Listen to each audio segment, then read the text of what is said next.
we were called in by the city of Warwick for a failed sewer outside the Cedar Swamp pump station.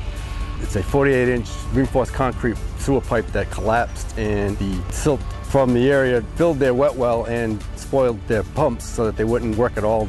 This station services 13,500 homes with an average daily flow of 2.5 million gallons per day. Most of the emergency projects that we become involved with have a huge health issue significance tied to them. The major concern was flooding the neighborhood's basements. From the time we received a phone call till the time we arrived on site was roughly about 45 minutes. Once we recognized the problem they had, we met in a conference room and organized a strategic plan as to how we were going to approach the project. We pride ourselves on very good communications between the owner and ourselves and trying to find the most cost-effective means of being able to tackle their emergency and save the money wherever we can. There was a river that was next to the excavation where we had to go down about 28 feet, and there was a hill on the other side that had, which we did not know, an aquifer going through it. So it required us to put in double-staged well points, 50-foot wells, 20 horsepower pumps, and then after we had everything completed and we were digging down inside the cofferdam, we had to put in 4 40-foot wells to take the water pressure off. We're moving somewhere around 4 million gallons of water a day, and that's really unheard of in an emergency project. We encountered all the old sheeting. We had to drive around that, make a series of small boxes with the sheeting and dewatering in there. It's a very tough site. The high wet condition is just incredible.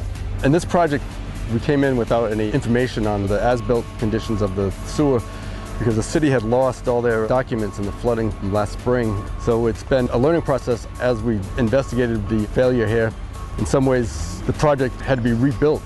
The team we brought to the Warwick Emergency Project was a combination of ourselves, a geotechnical engineering firm that we work with, one of our civil engineers that were on site with us, and obviously our workforce. He has a lot of good contacts. People that are experts in dewatering have been on site constantly. I'm in constant contact with Joe Brito. He's on site all the time.